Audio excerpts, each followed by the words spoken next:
Hey guys, welcome back to another video. It is snowblower season. This is the customer's blower. I'm going to give it a once over, make sure it's ready for the season. He had a complaint that it would not quite rev up fast enough to blow snow properly. So we're going to be looking into that. I noticed it has a bolt installed. Come on, focus. Focus. There's a bolt installed there instead of the shear pin that's supposed to be in it. I do have a shear pin here that I can install for that. Guys, if you break a shear pin, make sure you replace it with the shear pin. If you put bolts in there, you end up demolishing the gearbox the next time you hit a newspaper or a 2x4 or neighbor's cat. So do not put bolts in the augers. You'll wreck things. They're designed to break on purpose. Anyways, we'll get you in the stand, get you set up, some tools. We're going to end up pulling the carburetor off because there is a little button underneath the bottom of the bowl, a little tickler button. You press it to, you can drain the carb or you can drain water out of it. And I did that. There's fuel in it. The thing does run, but it smells like old gas, so we're going to get up in there and clean that carburetor out. Emulsion tube's probably got some junk in it, maybe a little bit of buildup in the main jet, not allowing it to rev properly. And we'll flip it up on its nose and we'll get in there and clean up all the drives, make sure everything in there is lubricated and working properly for the customer. So, stand by, we'll get ready. Well, we might as well start off here. Like I was saying, we're going to replace this bolt. It's a 1/4-inch bolt. We're going to replace it with a proper shear pin. Shear pins are designed to break at a much lower torque than a bolt. Even this little 1/4-inch bolt. So, we'll just slide that one out. Shear pins are different for different machines. I have a couple examples here. But the proper one for this machine will be more like an AYP, where it will have a shoulder here and 1/4-inch thread here. But if you look close, just underneath that shoulder is a rib. It's notched out. It's designed to break off. The other style here, this would be like a MTD style. There's a couple of notches in it, a couple of ribs here and here, and these just get a little cotter pin to hold them in. So it all depends on what type of machine you have. This is a very, very common one. AYP ones are also common. Oops, that was loud. Husqvarna has them. Just my own personal Husqvarna has this style of pin. So on the one side of the auger will be a small hole the size of the threads. On the other side of the auger will be a large hole the size of that collar. The bigger part there, the shoulder. So we'll just get her in there, get it set. There we go. You see that collar drop in there. Oh. There's the nut for it. They do come with little nylock nuts. Well, I'm going to need a couple of wrenches now. Should be a half. Yep. 7/16 on the top. Probably could have grabbed a ratchet. And we just snug it down. Doesn't have to be stupid tight. It's a nylock nut, so the nut won't back off by itself. May seem like a good idea just to drop a bolt in there if you break a shear pin, but it'll end up costing you down the road because it will take the gearbox out very easy. It will take that auger gearbox out.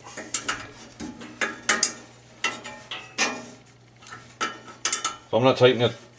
I'm not going to tighten it very tight. I'm just going to let it bottom out there. That's it. Perfect. It'll break the way it's supposed to break now.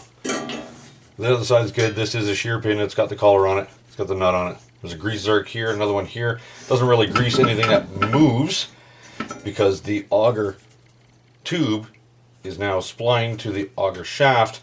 But what that grease will do is it'll make it easier to get the auger out when you have to replace augers or get in here to service things. Packing this full of grease will make sure that it doesn't rust the shaft inside the tube. So we'll pump a little grease in there.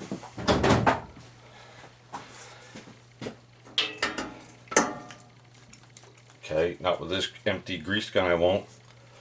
Hang on. There we go. Re-greased. Alright, just gonna pump some grease in there. You can see it coming out of here. That's all we're gonna get in it. Pop! There we go. See a little bit of grease moving. Good enough.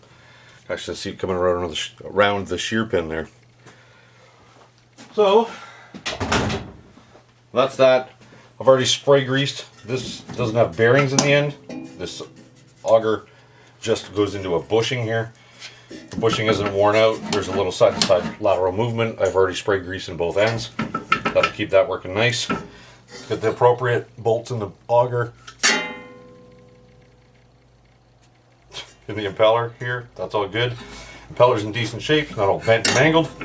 No newspapers and rodents or cats and people in there. So we're good. This should be all set. Scraper blade is in good shape. That's another important. Scraper blade is in good shape. That's another important thing to look at. Make sure it's not all wore out. Looks like the skids are set a little high, so the skid shoes, which means this blade will be scraping real hard on the pavement. I personally don't like them like that. I usually set them up with a nickel, just a 5-cent nickel under each corner of the scraper blade, and I drop my skids to the table. So I literally have like that thickness between the scraper blade and the sidewalk. That way it doesn't get stuck in cracks and stuff. So, but anyways, I'm not going to move this. This is the way the customer likes it. I'm not going to touch it. All right, I'm going to reset the camera onto the bench. That way we can get an angle on the carburetor while I tear that into that and see if we can get this thing running a little faster and blowing snow a little better for him. Okay, let's jump in. Kill switch key. Don't need that right now. Choke knob. Plus the plastic knob here. Gently put your needle nose in behind it and pry against the metal housing. And that knob will come off. Nice and gentle. The throttle lever can stay. We need to take a couple of Phillips out of here.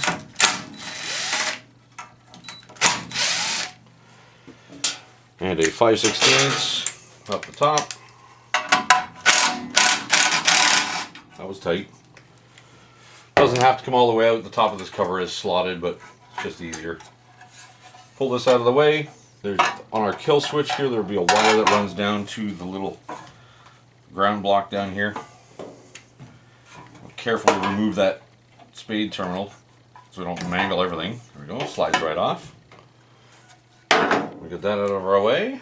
Doesn't look in bad shape. Looks pretty clean in here, but from sitting, it'll be a little junky in there.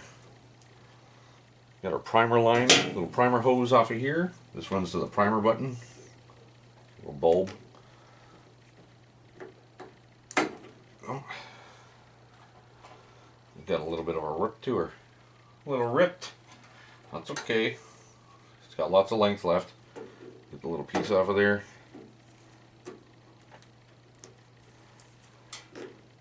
There's a little piece of hose left on it. There we go. Fuel line over here. Got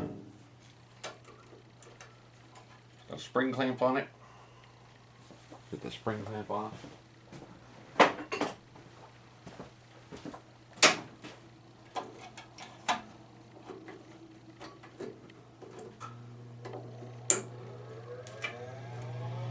There's the furnace firing up in the background. It's not all that warm out here today. Well, this evening. It's Friday night. Get that. There we go. Fuel hose is off. Now I've already shut there's a valve. This unit is equipped with a valve on the fuel tank. I've already shut that off. A little bit of junk coming out of there. So I use a white coffee cup. I want to see what's coming out of the bottom of that tank. See if there's any water in it. Not likely because it actually ran not too bad. But let's turn the valve on. That looks a little yellow. A bit of a shake. If there's any water in there, I want it to come out so I can tell if I need to take the tank off and drain it and flush it. Valve shut off again. I'm only concerned what's in the bottom of the tank right now. I'm not seeing any water in there. Get you zoomed out a little bit. It's a little yellow. The fuel I use is pretty clear. So, I didn't see any water in it though. Usually water will bubble up and it groups together and it'll roll around to the bottom of your coffee mug. Okay, multiple holes in the carb for the rod.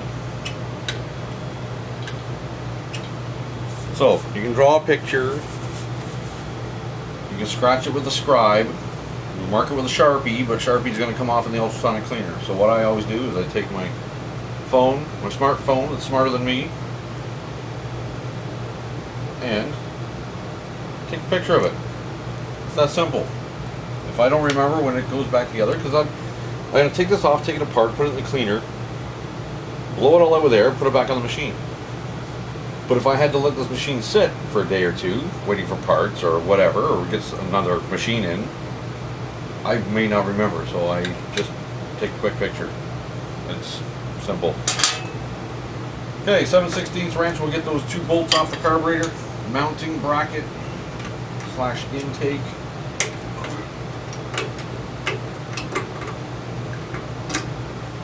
Boy, somebody turned the furnace down, it's too hot.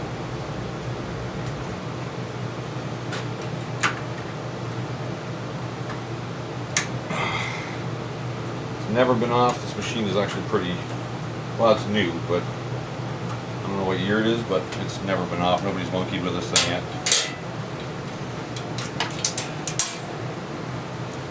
There's one nut. Other nut.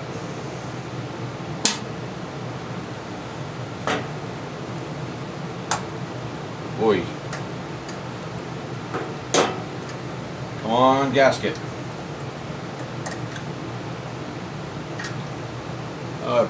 Tore around the bolt. We may be able to use it, but it doesn't matter. I got new ones. There you go. Carburetor's off. Doesn't look like it's been monkeyed with. That's the little button I was telling you about, the tickler button. Press that. Fuel will come out. Oh, right down my arm into my watch. There you go. Holy, that doesn't smell good. So that would be a mixture screw if it was adjustable. But this is just a plastic cap. You pop the cap off and inside there is your pilot jet, basically. It's not an adjustable jet. It's got a fixed orifice. Yes, I said orifice. I'm allowed to say orifice. So I'm just dumping the rest of this out into a bowl. Yeah, that's pretty yellow. It's even worse inside the carburetor than it was coming out of the fuel tank. We're definitely going to need to flush that. And also see some cloudiness. Let's see if the camera will pick it up. Yeah, it's pretty cloudy. I might actually find water in here, so I'm going to let it settle. Let's see if a little water shows up. Anyways, let's get this stuff out of the way. Get you tilted down. Start ripping this carburetor apart. Oh, back it up. Back up, Sally.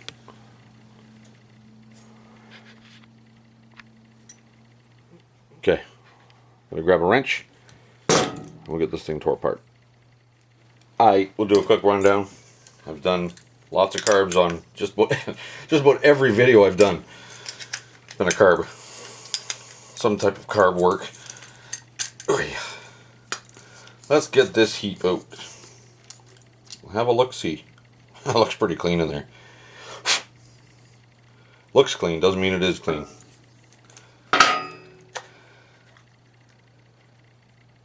Yeah, it's not too bad in there. I want to pull that emulsion tube out and have a look.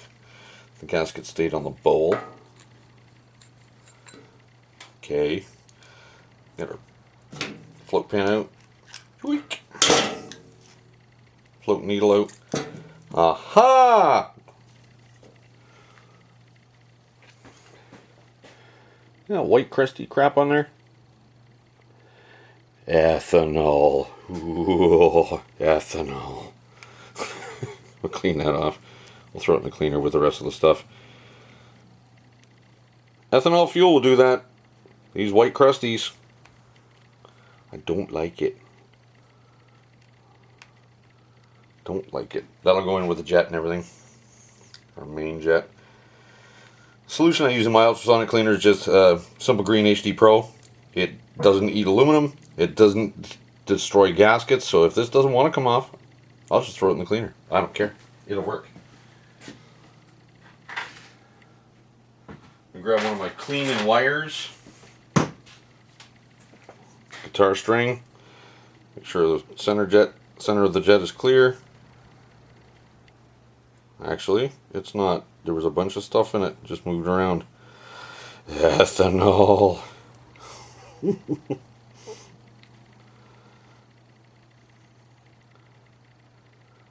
Yeah. Okay. What I'll do is I'll blow that out with brake clean and compressed air before it goes in the ultrasonic cleaner. Give her a fighting chance. Yeah. Okay, emulsion tube's plastic. It's up in there. It's got an O-ring on it. You got to reach in from the back side here and give her a shove. See if the camera picks that up. Get a little light. There we go. See the little plastic thing down in there? Red plastic. We got to get that out. Well, we don't have to, but I want to. I'm gonna grab a screwdriver. I bet you the problem was that little chunk of a little booger in the jet that I found. Because your main jet's what controls your high speeds.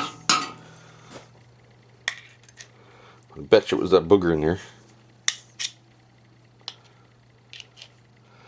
Be careful when you do this, you can mangle the end of that emulsion tube. And the screw that they use to hold this butterfly, that screw, like 82 million miles long. It's hard to get a screwdriver in behind it to get it out. Try a different one.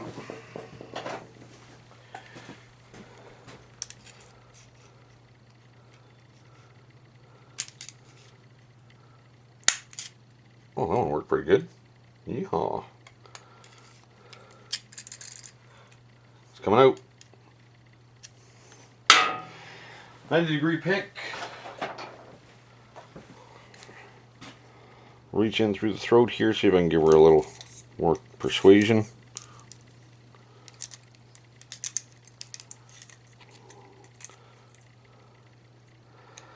Give her a little shove, there we go. And out she comes. What surprises have you in store for us? No surprises. O-ring's in good shape. The one hole that's in there is clear. Back in the day when these were brass, there was usually about, well, 2, 4, 6, 8, 10 or 12. 10 or 12 different little tiny holes in there. The top O-ring for that is still in there. It's fine. My cleaner's not going to hurt it. We are going to pick this little cap out of here and jettison it. Beep. Off it goes. Nobody wants you. This is our fixed pilot, which also get clogged up because the hole is microscopic.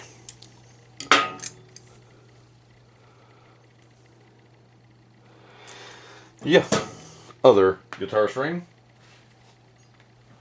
I'm not a musician. I'm not a guitarist. I don't know what note, chord, string this is. I don't know. I don't know. But it's small. It's wee. Yep, that hole's nice. Nice and open. That's golden. Perfect. Ultrasonic cleaner is warming up.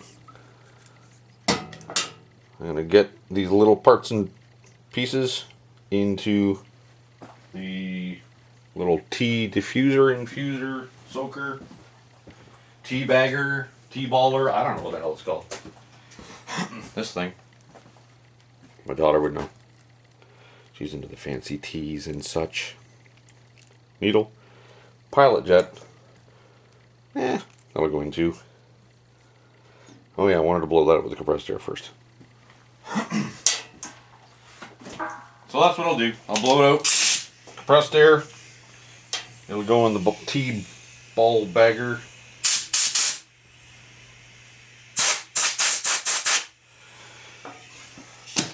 All that nonsense goes in the ultrasonic cleaner. Then we can throw it back together and carry on. So this will go in the bowl. Might as well. Clean that with some Scotch-Brite after it comes out of the cleaner when it softens it up a little. The emulsion tube is perfectly clear. I don't need to throw that in there. Don't want to risk getting lost in there anyways. No, it wouldn't get lost, really. I would find it. Okay, we'll be back when it's clean. We'll throw it back together.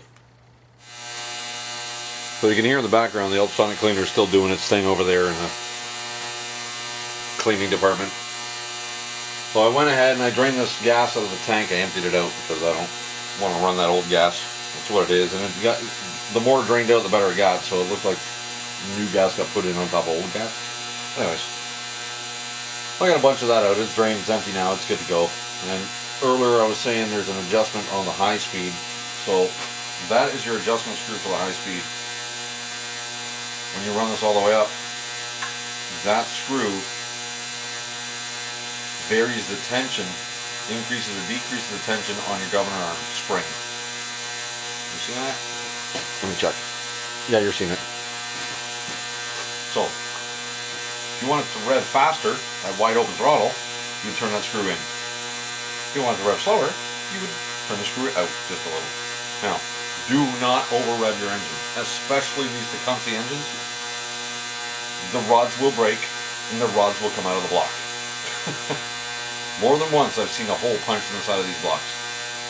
Do not over rev them. They're supposed to be 3,600 RPM. I like to set them topped out at 3,400. It's a nice safe speed, and at 3,400 it still throws snow fine. I do a couple of little tricks. I spray silicone spray up inside the chute and inside the auger housing as well, just silicone spray. But don't over rev your engine. If your snowblower, what I'm saying is, if your snowblower, if you don't like the way it's throwing snow, don't just crank the hell out of that screw and say, okay, that's good, because it's not going to last. The engine will blow up. So that said, I'm going to check it with the tachometer once we get it all back together. So I've checked the oil. There is oil in it. It's dirty. It needs a change. Where you look, oh, that was close and fast. That plug has seen better days. It's original. It's going to get a new one.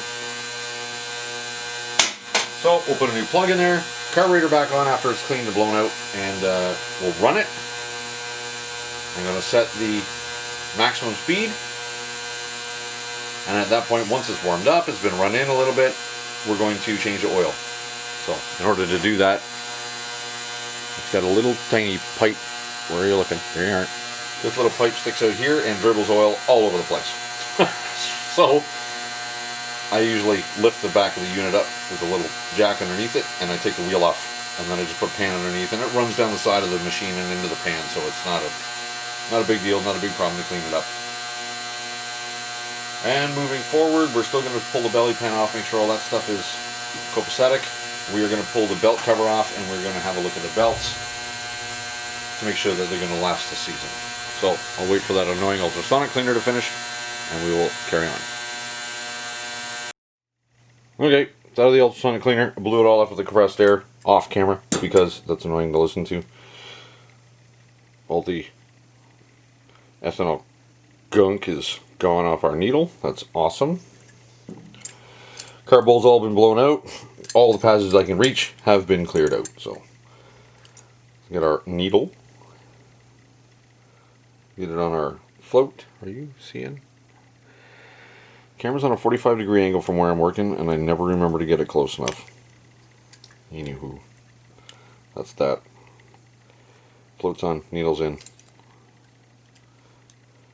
pins in, emulsion tube. It's clean, goes in. Get in your home. I said, get in your home. Okay, fine. No. Out. Out. Oh, now it's stuck.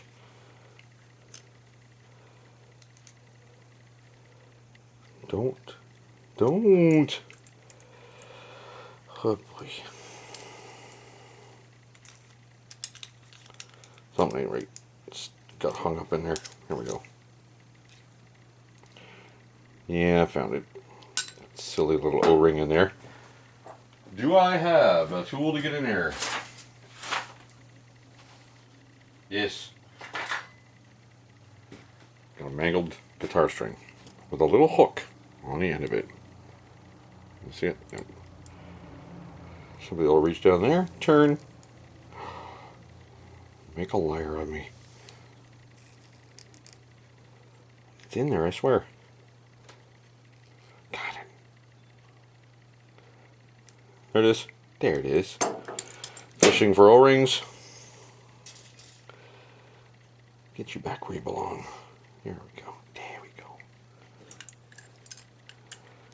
That's the way that should look.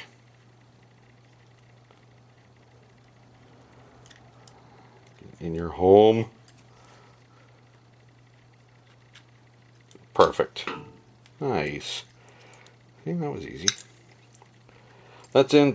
Make sure the pin didn't fall out, because it usually does when you rock and roll these things around. Gasket's still in good shape. It's not super critical that the gasket's perfect on these.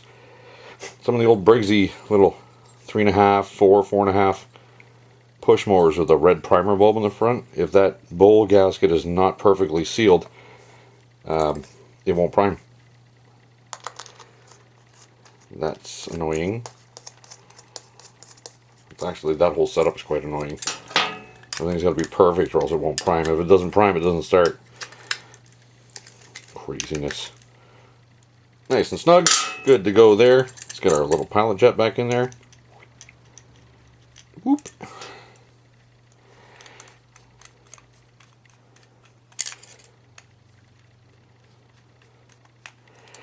Yes, it's been quite busy. It's busy season. Snow blowers and such. Shop is a mess. It is Friday evening. It is 5 after 9. First thing on tomorrow's agenda is cleaning the shop so I can see what I'm doing. Okay, look up. Way up. Some people will get that reference. Some people will not. If you get that reference, leave me a comment. Okay. Now, where was that rod now? If only I took a picture. I'm just kidding, I remember. It was there. Right there. Right there. That goes on like so. Let's get our fuel line on there because it makes it easier. No, it doesn't. It makes it harder to do the bolt up. It's not easy to get in there anyway. One nuticle is on there loose. For some reason this bolt always pushes out the back of the carburetor. Only this side, the other side usually stays put. So, there we go. Fuel line is still relatively fresh and flexible, so sometimes you have to install it with the carburetor so it'll actually cooperate with you.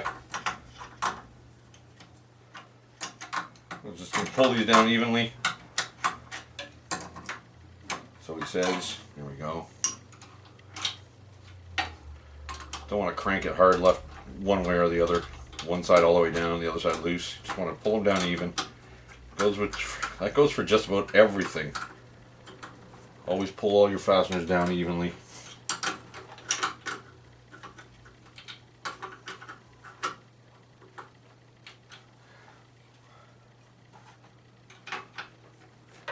Trying to hold the back with my finger.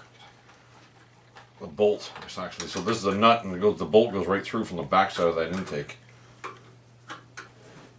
Oh, there we go. There's nice. Ow! Son of a! Hitting your funny bone is not funny.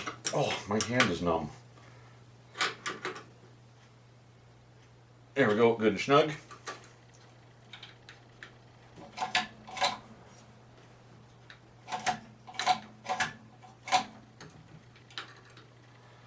Alright, that's all in order. Fuel line. Spring clamp.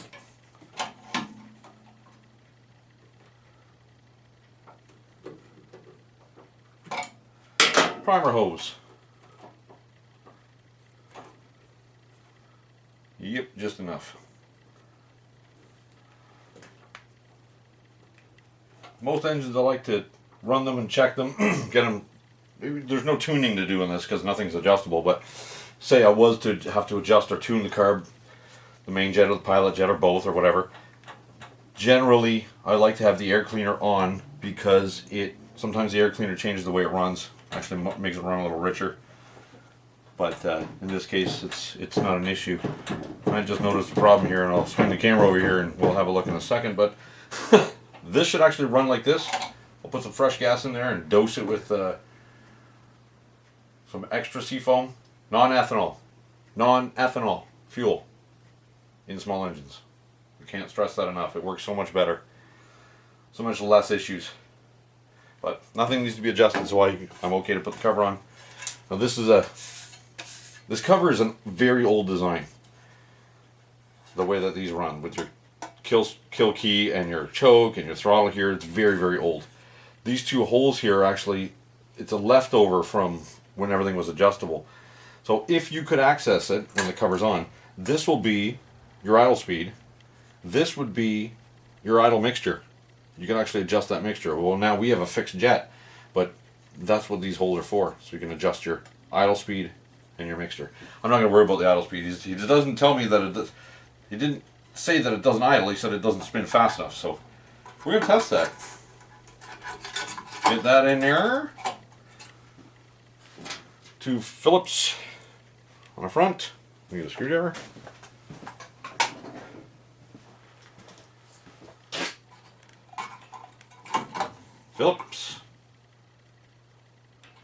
Phillips, not a star head. It's Phillips. A little 8 on the top. And just run these home.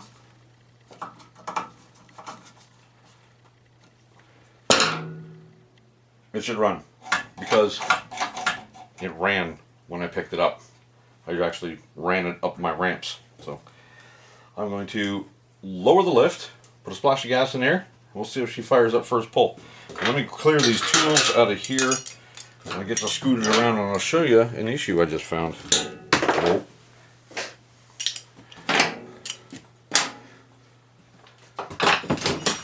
I suppose we should put his knobs and stuff back on. Well, some people are picky like that. They like to get the machines back with all the parts they came with. I don't know. Little kill key, safety key. So what I've seen is, look in here, watch in there. Ready? Watch. I think it's supposed to be tighter than that. This is the entire auger housing. Oh, are you zoomed in or out? Oh, zoom out. That's the whole front of the auger housing. This is the whole drive with the engine attached. I could be wrong, but usually they don't do that. Usually they're pretty solid. Yeah, this side's solid, that side's loose. When we get in there and underneath there checking the drives and stuff, it looks like those bolts are going to come from the back, possibly. Looks like it. Yeah, we'll check it out when we get the thing flipped on its nose. But yeah, that's not right. Alright, I got my Torx number 10.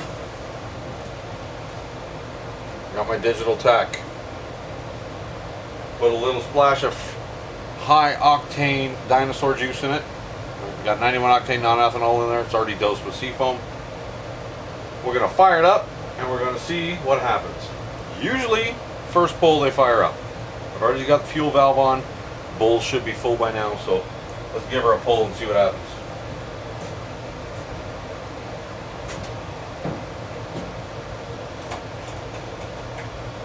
Half throttle, full choke, 3 pushes on the primer. Let's see.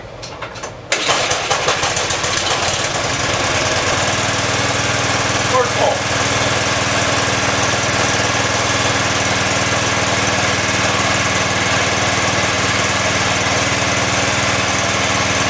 Choke is off.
Was around 3,100 at the maximum. I set it to 3,450 for them.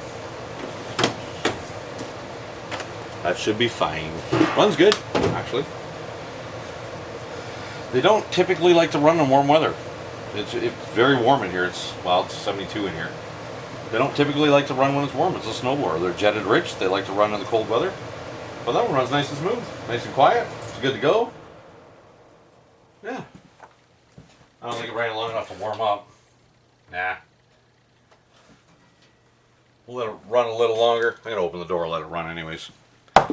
And then I'll reset the camera and I'll jack the thing up and we'll get into the rest of it. Okay. So, oil's changed. That's all good. We got it flipped up on its nose. And I haven't seen one like this. I'm sure it's common now, but I don't see every type of machine out there. Anyways, it's got a bar and a hook at the bottom. That's all that holds it together. At the top, I can't get the camera in there to show you, but there's one bolt at the top corner over there and one bolt at the top corner over here, and that's what holds the whole thing together. Okay, makes it easy to change belts because you're on a shaky part of you're actually on the tire dropout on the hoist. There we go. Everybody's on the hoist. Anyways, I gotta pull that belt cover off anyways to check the belts, but that's where the two bolts are. Once the belt cover comes off, when I inspect the belts, which I could actually do right here. But I'm still gonna pull the cover off, have a look. Then I'll just tighten those two bolts up. Anywho, what we're gonna do is oh, that's greasy. It's thick, heavy. Where are you looking? It's just thick, heavy grease here. We're gonna clean that off and we're gonna put some nice white lithium grease on there. And all of these gears are dry. There is no lubrication on those gears at all. None. Nothing. We're going to dribble some oil on that stuff. Anywho, let me get you set down a little better and I got to clean that off and we'll get some lithium in there. So hang on. Alright, you can see a little better now. Got a light in there, but anyways, that shaft has got some thick old grease on it, so we're going to clean that off and we are going to re-grease it with some nice thin lithium grease. But the way we do that is just kind of reach in there real gentle like.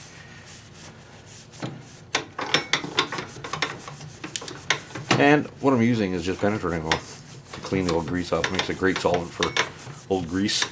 Because you don't want to dry the shaft out anyways. We're gonna re-lube it, so it doesn't matter if you get penetrating oil on it. So grab the lithium grease here. White lithium grease is not affected so much by low temperature, so it makes it so that everything still moves in the cold weather, which is ideal for snowblowers. So you don't want much in there, just a little bit. If you put too much in there, it'll be all over the place, all over the friction wheel and the drive disc, and then it won't drive anymore. It'll slip. That's nice. It's nice. We'll get our gear selector changed. Move to the other side. There's more grease on there. Ah, poo, I forgot to clean that. I hadn't cleaned it yet. Get ahead of yourself. Well, penetrating oil, you can use carb spray, you can use brake clean, you can use whatever the heck you want. This is what I got in my hand. This is what I'm using. Because it does the job.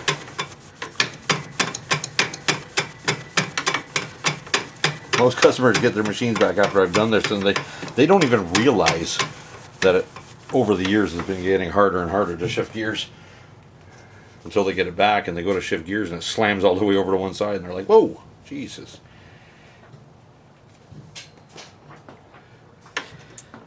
A little for you, a little for you, some for you, some for you. Everybody share.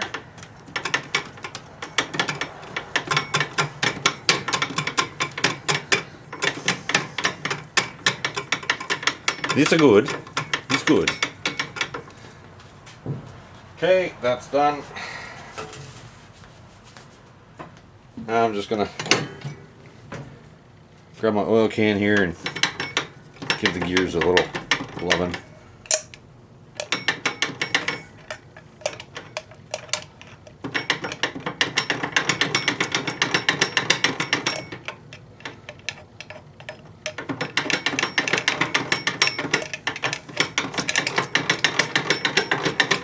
much because you don't want it everywhere.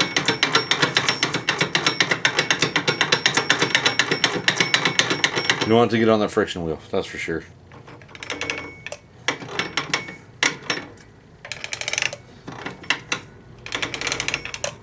Just a little. It just makes everything last so much better. There we go. Sounds quieter already, actually. A little bushing should get some.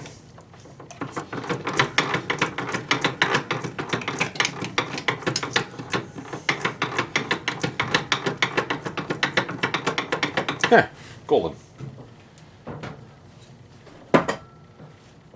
So now we put the wheels back on, belly pan back on. Put the belly pan on first because it makes it easier to get the side bolts. This is a little bit different. This one, standard MTD, everything bolts from the bottom. This is not an MTD, this bolts from the top, or the sides. Where are you looking?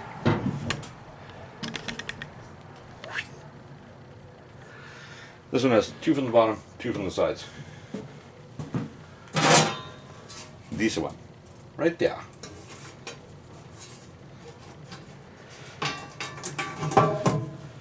That one in. The bottom ones are really rusty crusty. These side ones are nice and clean. So it means the bottom ones are going to get some anti-seize.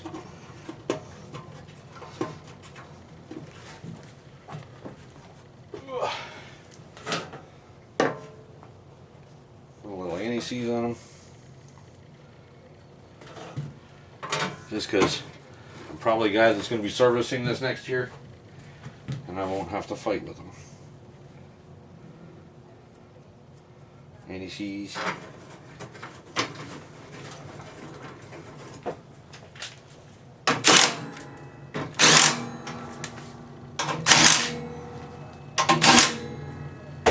That's that.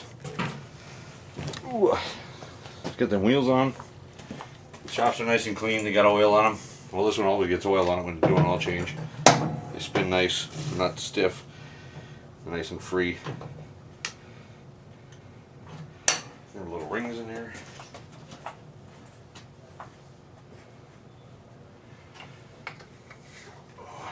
Other side. Tie. Oh, there's no oil in this one. Let's get a little oil in there.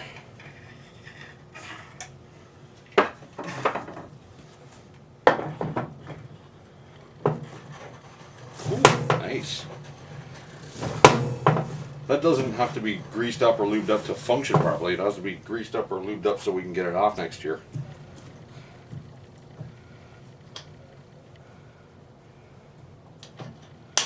There. Donezo. So the oil's dumped out of it. I gotta refill that. And yeah, that's it. Hang on. Get you reset. Yeah, so I was dumping oil into it. 5W30 is what this engine calls for. That's what it gets. I prefer 1030, but it wants 530, so I put 530 in. Anyways, I get going there, and I forgot that I was going to check the belts, and the belts are perfect. The bolt that I was telling you about that's loose is this one here. That was quite loose. The other side was snug, good and snug, but this one was actually just rattling around, so that's fixed. And that's that. That's the end of this blower.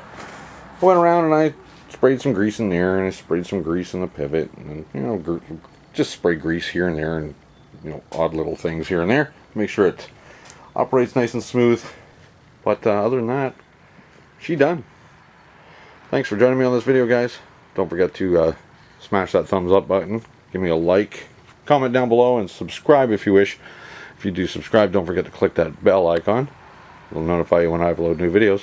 Don't forget to leave that comment down in the comment section below here to let me know if you get that reference earlier in the video when I said look up, way up. Anyways, till the next one, guys. Thanks again, and take care.